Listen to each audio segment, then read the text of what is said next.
Lawyer! Lawyer! Lawyer!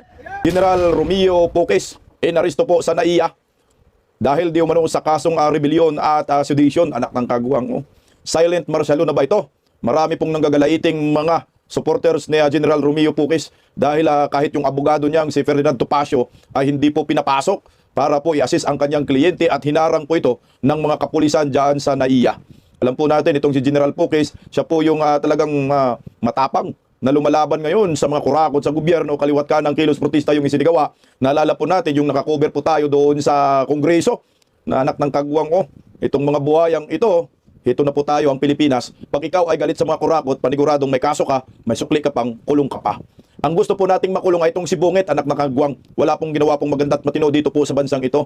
Bungit, next na ba kay Maduro? Pagkatapos po inaristo ng Amerika itong presidente ng Venezuela, umani po ng samot-saring batiko si Presidente Donald Trump, lalo na po yung mga Pilipino na anak ng kagawang, mga komunistang mga bubunista. Pinatikos po si President Donald Trump. Teka, tama ba itong ginawa ng Presidente ng Amerika sa pag-aresto ni Maduro? Pakinggan po natin yung mga abogado mamaya dahil hindi naman po tayo eksperto sa international law at hindi po tayo abogado. Ang nakakalungkot pong balita ngayon, isa na namang bayani para sa mga Pilipino na inaresto sa NAIA. Si Tatay Digong, inabangan sa NAIA. Ito na naman, si General Puques naman, inabangan din sa NAIA. Magandang tanghali po sa ating lahat. Pa-like po muna, pa-share, pa-subscribe at pakipindot po ang inyong notification bell upang lagi po tayong updated sa ating mga video. Abangan niyo po kami mamaya alas 2 sa Berada Aguila. Live na po tayo hanggang alas 4 po ng hapon. Natulungan niyo po kami. Dumami po yung subscribers namin sa Berada Aguila. Ano po ang nangyayari sa bansang ito, anak ng kagawang? Kung sino pa ho yung galit sa mga kurakot, galit sa korupsyon, sila pa ho ngayon yung kinasuhan at inaresto. Ano na ba ang kahinatnan nating mga Pilipino? Malaya pa ba talaga tayo? May freedom of expression at freedom of speech pa ba ho tayo? Anak ng kamuti. Nagulantang po ngayon ang mga Duterte diehard supporters. Pati yung mga galit sa mga kurakot, nagulantang din Dahil alam po natin itong si Romeo Puques, talagang aktibo sa social media. Hindi lang sa social media, retired General Air Force, pati po sa mismo actual ay maingay po si General Puques. Meron nga po silang People's Initiative nga ho na organisasyon na ba ho ito? Ay mga movement, maingay po talaga sila. Lalo na po noong kasagsagan ng rally ng Iglesia ni Cristo, sila rin po doon sa EDSA, sila General Puques. Talagang ang tatapang nila at ang sigaw po nila ay BBM resign. So ngayon ito na ho, bumunga na po ang pakikipaglaban ni General Puques para sa bayan. Retiradong general po ito ng Air Force. Inaresto po siya sa NAIA dahil di umano sa kasong rebellion at sedition. Meron po akong ipa-play na video, mga 5 minutes. Panoorin po natin yung ganap dahil marami pong sumisigaw doon sa nakaharang sila sa gate, hinarangan sila sa gate, kasama po itong si Atty. Ferdinand Topacio. Kasi gusto niyang mag-assist sa kanyang kliyente na si General Puques pero hindi po siya pinagbigyan. Nakakalungkot po para sa isang demokrasya. Talagang sinusupil at kinikitil po ang ating malayang pamamahayag, anak ng kagawang. Panoorin po natin muna ang video ito mga kabisdak bago po natin kumentuhan ang mga pangyayari. Narito po. Ayan po yan, sa NAIA po yan. Narinig nyo po yung background, si General si Atty. Topacio po yun.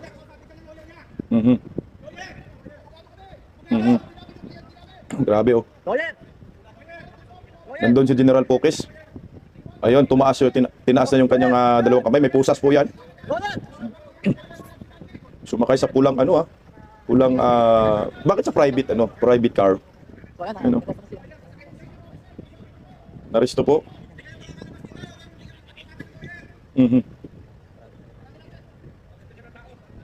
Ano yung sasakyan na yan? Pribadong sasakyan?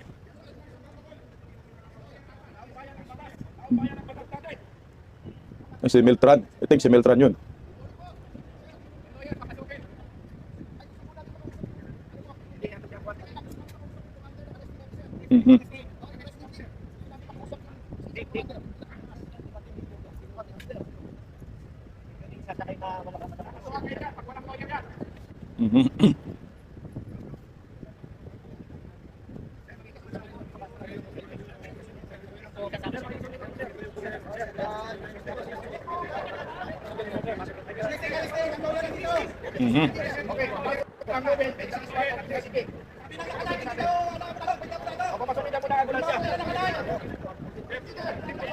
Bakit ambulansya? pinapulis nila.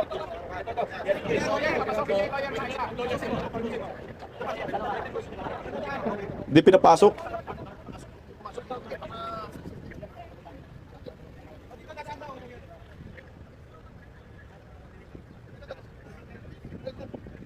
Mga kapatid, pakinggan nyo ang aming kahilingan. Kami ang batas, ang taong bayan ang batas. Pakinggan nyo ang aming kahilingan. Kayo ay mataming pinapasweldoan lamang. Huwag tayong susunod sa illegal na order. Simitran yun. Pakiusap lang namin. Huwag tayong susunod sa illegal. Sundin natin ang Sinakay na po si Pukis sa pulang gabi. Tatapang ng supporter ni Pukis. dapat marinig nyo, may binday nyo, sinasabi namin.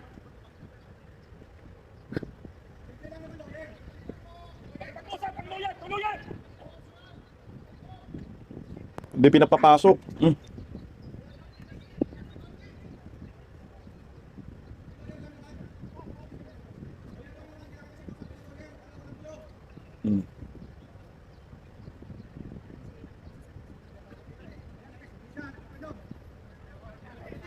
Taong bayan! Arinig nyo, taong bayan! Hindi na umiiral ang batas! Ito ang tinatawag batas militar, silently! Hindi na susunod ang tamang proseso sa batas!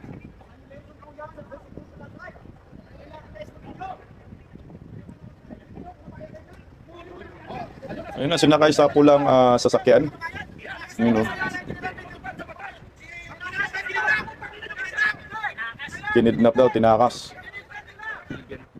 Okay, so yan po yung moment ng pag-aresto po kay General Pukis dyan sa NAIA dahil di umano sa kasong sedisyon at rebellion. Ito ay bunga ng kanyang pakikibaka at pakikipaglaban sa gobyernong Marcos dahil sa kaliwat ka ng korupsyon. Alam naman po natin ang gobyernong Marcos sandamakmak na pangungurakot at ng kagwang kumanta na nga si Saldico. Kaya ang mga tao ngayon ay galit na at lalo pang magagalit ang taong bayan ngayon sa ginawa ho nila kay General Pukis na pag-aresto na kahit man lang si Ferdinand Topacio ay hindi po pinalapit po sa kanyang kliyente na si General Pukis. Kasi nga di ba pag magbasa ka ng Miranda rights, babasahin mo yung merong warrant of arrest. Kasi may presumption of innocence naman po mga yan, hindi pa naman po yan convicted.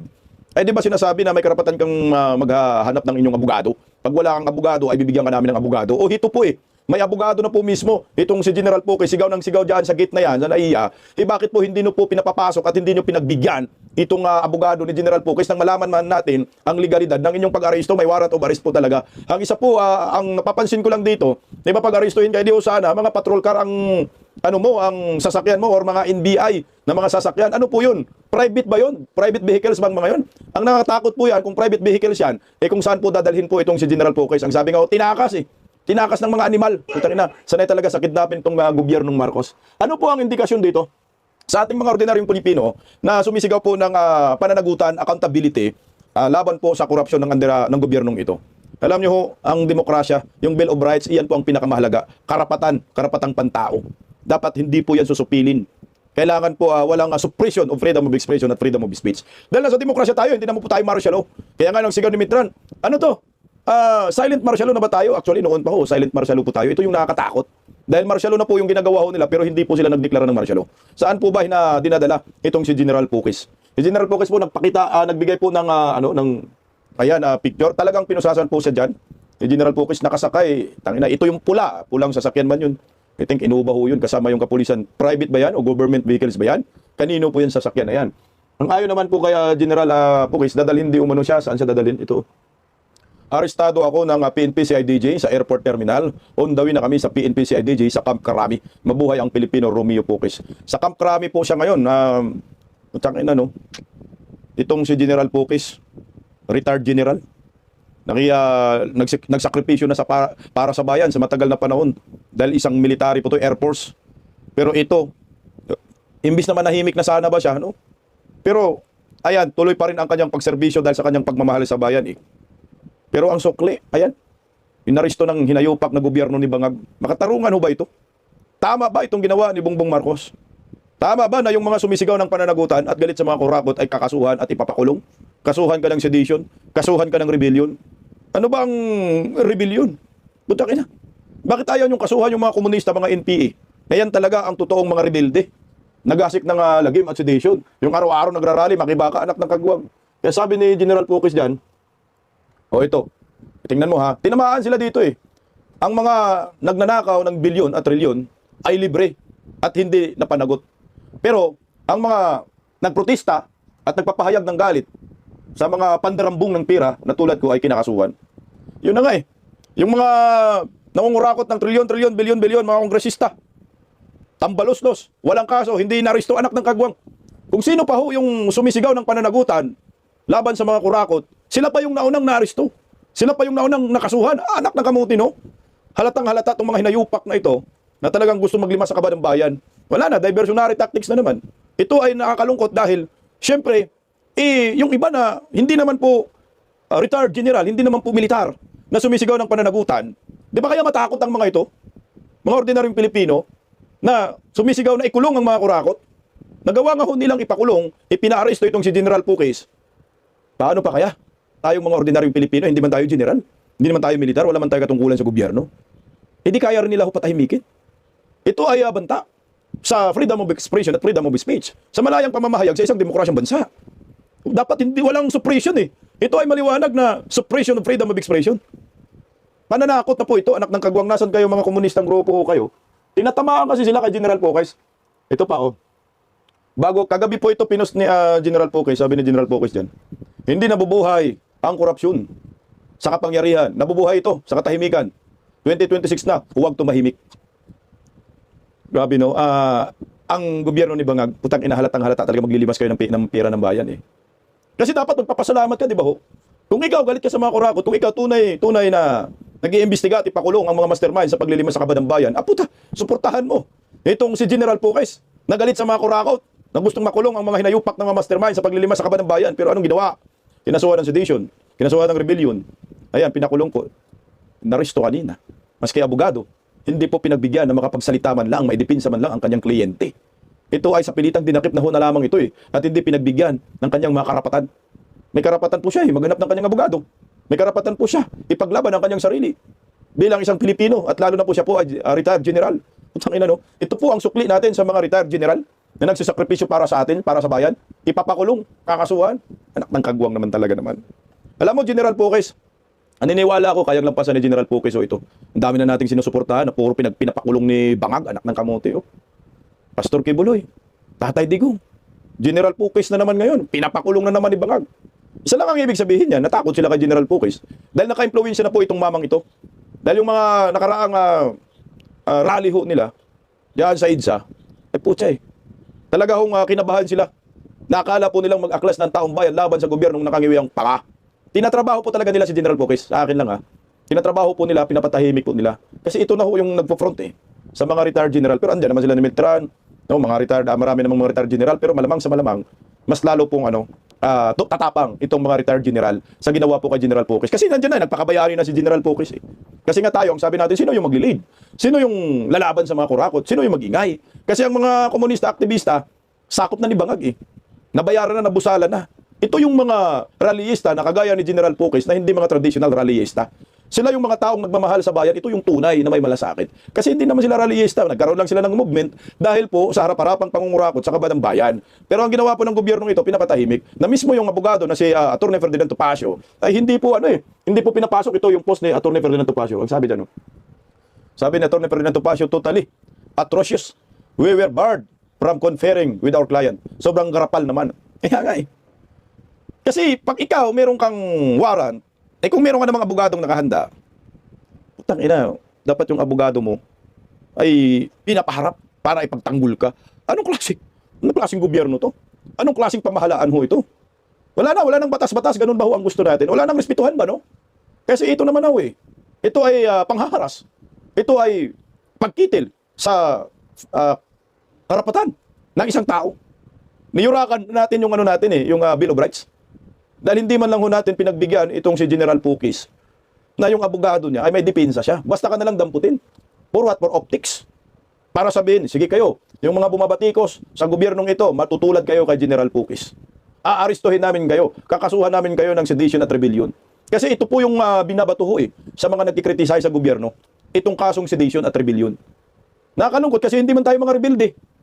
Tayo po isang simpleng mamamayan na may karapatan po tayo mag-criticize sa kung ano man, sino man nakaupo sa gobyernong anak ng kagwang, taxpayer tayo. Lahat tayo ay Pilipino. Lahat tayo ay meron tinatawag na karapatan. Ano na po ang gagawin natin yan? Wala na pala talaga tayong karapatan, tatanggalan na po tayo. Kasi ikaw bumabatikos ka kay Bongbong, kaya wala ka ng karapatan, anak ka ng kagwang ka. So haras-haras na talaga. Tangina, yung ginawa ho ninyo kay Tatay Digong, kay Pastor Kibuloy, sa lahat ng mga kaalyado ng mga Duterte, ginawa nyo rin ho ngayon kay General Pupes. Ang ano natin ngayon, ang bihintayin, kung ano kaya ang reaksyon ng taong bayan sa pag-aristo kay General Pupes. Ano kaya ang reaksyon ng mga retired general? Hahayaan lang ba ho natin ito? Ano kaya ang reaksyon ng mga active militar? Hahayaan lang ba natin ito? Yung kapangalan ni Romeo Pupes na si Romeo Browner, pahayag lang ba kayo na yung mga retired general na nagserbisyo sa bayan ay gusto lamang mapanagot ang mga kurakot sa gobyernong Marcos ay payag lang kayo nagaguhin at gipitin, anak ng kagwang. Tama nga si General Pupes, 2026 na mag-ingay. Ako sa akin mukhang sisiklab po ang kaliwat ka ng protesta. Ngayong taong 2026, ngayong January. January pa lang, gumawa na ng ingay ang gobyernong ito. Pinapatahimik na po yung mga nakikriticize sa kanila. Eh kung wala tayong batas-batas, tingnan mo ngayon kay Donald Trump. Eh di gawin mo rin President Donald Trump. Kay bungit yung ginawa mo kay Maduro. O, di ba kasi siyempre, yung Amerika, nag-invade sa Venezuela. Ang purpose, hulihin, dakpin itong president ng Venezuela dahil di umano sa illegal na droga. Dahil sa drug cartel. Ay putya, si Bungit. Gawin nyo rin po ito kay Bungit eh. Di ba? Hair follicle drug test muna Bungit. Mangyayari kaya kay Bungit ang nangyayari kay Maduro. Ano po sa tingin ninyo? Tandaan po ninyo, pareho po ang pinag-uusapan, droga. Sabit din po si Bungit sa droga. Sabit sa pulburon. Ang gusto naming makulong, si Bungit, hindi si Pukis, hindi si Tatay Digong. President Donald Trump, nagawa mo to kay President Maduro ng Venezuela. Tangina, posible rin kayo magawa ni President Donald Trump kay Bungit. Pero umani po ng samot-saring batikos mo si President Donald Trump sa di umano illegal. Illegal po yung term nila na ginamit na pag-aristo kay Maduro, President ng Venezuela. Nauna na po tayong bumatikos dyan. Yung Department of Foreign Affairs, narito po under bangag admin. Tingnan natin ang balitang ito. Nanawagan naman ng ilang bansa kabilang ang Pilipinas na resolbahin ng Amerika at Venezuela kanilang alitan sa mapayapang paraan. Nasa frontline na balitang yan, si Rainiel Pawit. Nag-react ang iba't ibang bansa sa pag-atake ng Amerika sa Venezuela at ang pag-aresto kay Venezuelan President Nicolas Maduro. Ang Pilipinas sinikayat ng Amerika at Venezuela na resolbahin ang alitan ng mapayapa at iwasang tumaas pa ang tensyon. Ayon sa Department of Foreign Affairs, naglabas na ng Travel and Safety Advisory ang Philippine Embassy sa Bogota para sa mga Pinoy na nasa Venezuela. Handa raw ang embahada na magbigay ng tulong sa kanila. Samantala, sinabi ng Prime Minister ng United Kingdom na matagal na nilang suportado na palitan ang namumuno sa Venezuela dahil para sa kanila hindi raw si Maduro ang presidente ng bansa. Pakipag-ugnayan daw sila sa Amerika para sa peaceful transition ng gobyerno. Para naman sa Prime Minister ng Spain, hindi nila kinikilala si Maduro bilang presidente ng Venezuela. Pero hindi rin daw nila kinikilala ang pamamagitan ng ibang bansa lalo kung ito'y labag sa international law. Binati naman Israeli Prime Minister Benjamin Netanyahu si US President Donald Trump dahil daw sa kanyang matapang at makasaysayang pamumuno para sa kalayaan at hustisya. Saludo rin daw si Netanyahu sa aniyay matatapang na sundalo ng Amerika. Nagulat naman daw ang China sa ginawa ng Amerika. Kinondena nila ang paggamit ng dahas lalo na laban sa presidente ng isang bansa. Nananawagan sila sa Amerika na sumunod sa international law. Kinondena rin ng Russia ang ginawa ng Amerika. Nananawagan sila na palayain si Maduro at ang kanyang asawa. Para naman kay French President Emmanuel Macron, dapat maging mapayapa at marespeto ang mga taga-Venezuela. Oras na magkaroon ng transition of power. Tingin naman ang Chancellor ng Germany, kailangan mag-eleksyon ulit. Hindi raw dapat magkaroon ng political instability sa bansa. Naalarma naman ng United Nations sa nangyari. Nagbabala si UN Secretary General Antonio Guterres sa maaari pang mangyari sa rehiyon kung hindi susunod sa international law ang dalawang bansa, habang ang South African Department of International Relations naman nananawagan sa UN Security Council na mamagitan na para resolbahin ang alitan ng Amerika at Venezuela at para manatili ang kapayapaan at seguridad sa rehiyon. Nagbabalita mula sa frontline, Rainiel Pawit. Delikado rin eh. Para sa akin, mukhang delikado yung ginawa ni Donald Trump Pero kung si Bungit naman yung hinarbat nila, walang problema. Goods tayo dyan. Pero pag ang pinag-uusapan talaga international law, talagang hindi maganda yung ginawa ni President Donald Trump na nanghimasok sa Venezuela kasi yung isang bansa, yung Venezuela, hindi naman po kolonyal yan ng Amerika na pwede kang manghimasok. Kasi ang hirap mo yan baka magkaroon ng World War III para sa akin. Kasi magkaiba ho yung mga opinion, pambabatikos ng ibang bansa, lalo na China, Russia. Hindi nagustuhan yung ginawa ni President Donald Trump sa Venezuela, di ba ho? So pag pumalag tong mga to, nakatakot para sa part ng mga maliliit na bansa kagaya po natin. But for example, tayo Pilipinas, maliit lang tayo na bansa Ibig sabihin ba nito, kung may problema sa ating bansa, ay pwede nang makialam yung mga malalaking bansa? Yan ang nakatakot Nauna na po nating tinutulan yan Dahil nangyari na po sa atin. Nangyari po ngayon Nauna na tayo sa Venezuela. Kay former President Duterte, anong ginawa ni Bongbong Marcos? Putang ina, nakialam ang ICC sa atin. Na hindi naman tayo miyembro ng ICC. Pag tiningnan po natin, halos kapareho yung nangyayari. Kaso nga lang, magkaiba. Si Tatay Digong galit sa droga, pero ito namang si Maduro, inakusahang supplier di umano ng pulburon sa Amerika, kaya ito po yung mitya ng galit ng Amerika dahil nalasing ng pulburon ang mga Amerikano dahil di umano sa Venezuela supplier po sila daw eh. Pero ganun pa man ang ating pag-uusapan ngayon, o posible ba mangyayari din kay Bungit ang nangyayari kay Maduro? Kasi tingnan mo si Bungit ang ginawa niya, si Tatay Digong, trinaydor niya, kinidnap at pinadala sa ibang bansa sa Netherlands, sa ICC. Ang nagkidnap, mga Pilipino. Pero yung kinidnap nila, na si former President Duterte, ay galit sa pulburon, galit sa durugista. Si Donald Trump at si Tatay Digong, parehong galit sa mga pulburonik, galit sa illegal na droga. Pero yung isang galit sa illegal na droga, ang ginawa niya, yung inakusahan na di umano supplier sa kanilang bansa na si Maduro ng pulbos, ito yung kinidnap niya. At pinadala ho sa New York at doon lilitisin itong si Maduro.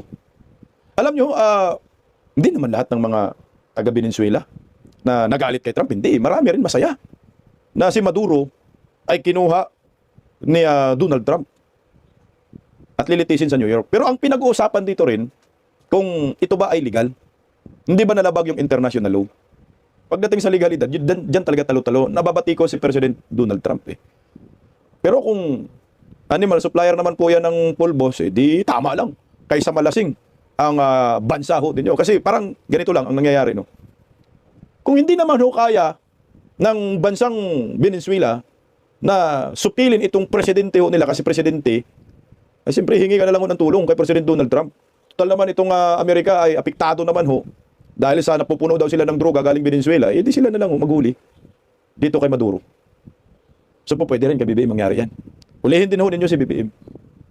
Ipakulong din po ninyo, nagawa ninyo sa Venezuela. Total, meron naman kayo dito mga antawag dyan. May mga idka naman kayo eh. May mga militar din naman kayo dito. President Donald Trump, si Bungit, kidnapin nyo rin.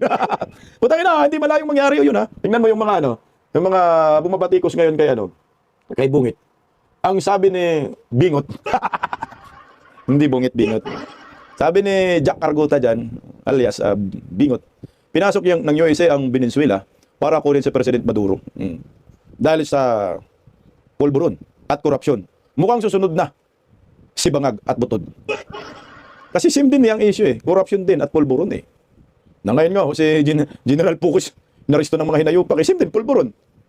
Korupsyon. Nabaw na ho tayo. Ako sa akin ha.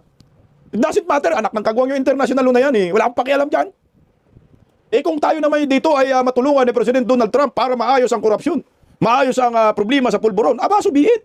Tulungan niyo po kami. Lalo na ho ngayon, yung mga military ngayon, lumuluhod kay Bangag. Yung mga military ngayon, mga pipi at bingi. Tingnan mo O sino na po ang mag-ayos sa bansang ito? Kung yung mga namumuno ngayon ay mga kurakot, yung mga namumuno ngayon ay tinutolerate yung pulburon, wala na. May mag-iingay, may magsasalita. Ano nangyayari? Pinakulong eh. Inaaresto, kinakasuhan ng sedation. Ito ang nangyayari kay Pukis. Na sana mapukaw rin ang pansin ni President Donald Trump. Ginawa mo nga sa Venezuela eh. Kami nga ho dito, hirap na po kami. Marami na rin namatay. Dahil sa korupsyon, mga flood control, puro ghost projects. Marami ng buhay na naanod sa baha, pamumuhay na naanod sa baha. Ang kagagawan, sino? Ay puta ito. Presidenting nakangiwi ang panga. Ito pa, isa pa.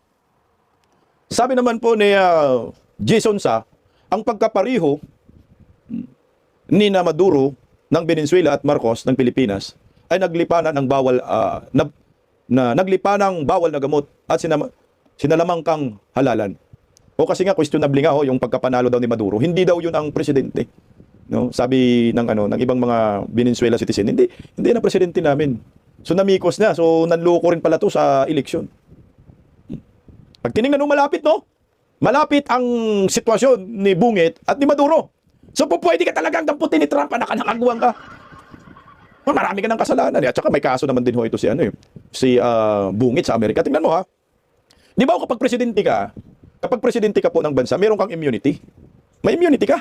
Na kahit anong kaso sa'yo, ay hindi ho po yan na dinggin. Dahil may immunity ka, hindi ka pwedeng kasuhan. Kailan ka po makasuhan?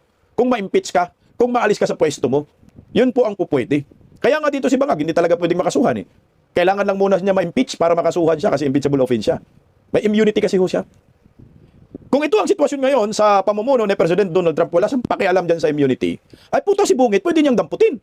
Dahil may kaso man si Bungit sa Amerika. Di ba sa panahon ni Biden agad siya pumunta sa Amerika to si Bungit. Anong sabi? Kasi nga may immunity siya. Bawal siya umapak ng Amerika dahil may kaso siya sa Amerika, convicted man yan.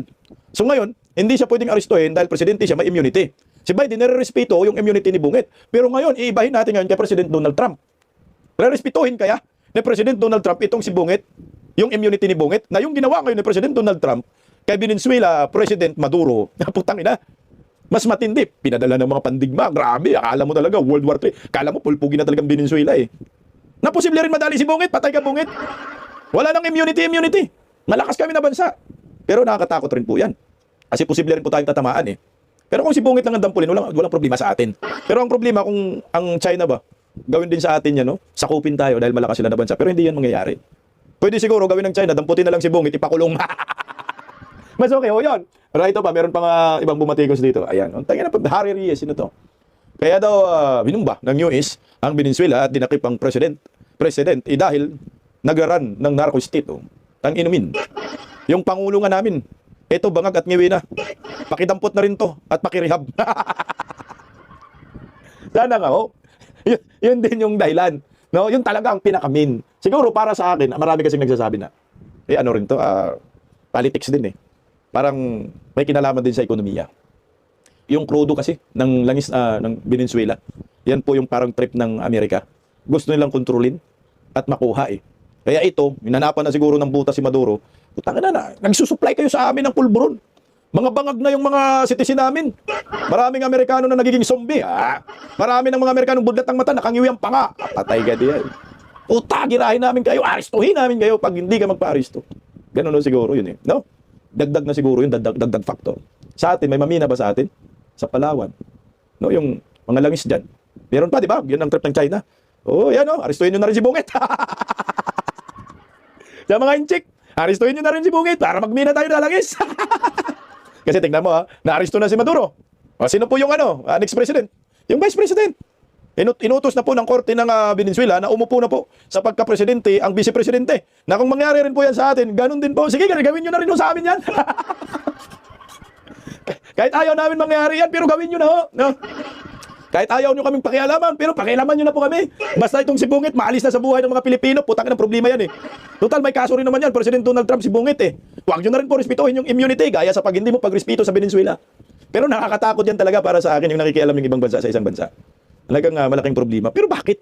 Sa atin, yung mga leader ng iba't ibang bansa, hindi ba kayo nagreklamo? Nung si Tatay Digong ay kinidnap ng International Criminal Court at mga Pilipino pa ginawang kasangkapan at pinadala sa Netherlands na hanggang ngayon nandun pa rin, illegal arrest, kidnapping. Ba't hindi kayo nag-ingay? Yung taong ito galit sa drugay, si Tatay Digong. President Donald Trump, baka naman, pwede po nyo kaming bakapan. Sa bagay, pinulpog na ngayon ni President Donald Trump ang International Criminal Court. Sama mo na si Bungit, mga kaibigan. Ang gulo ng mundo. Pati tayo sa Pilipinas magulo. May pag-asa pa ba kaya tayo? Bakit si General Puques ang inaristo Nagalit naman yan sa Corazon. Bakit hindi kasuhan at aristuhin yung mga buhaya na naglilimas sa kaban ng bayan?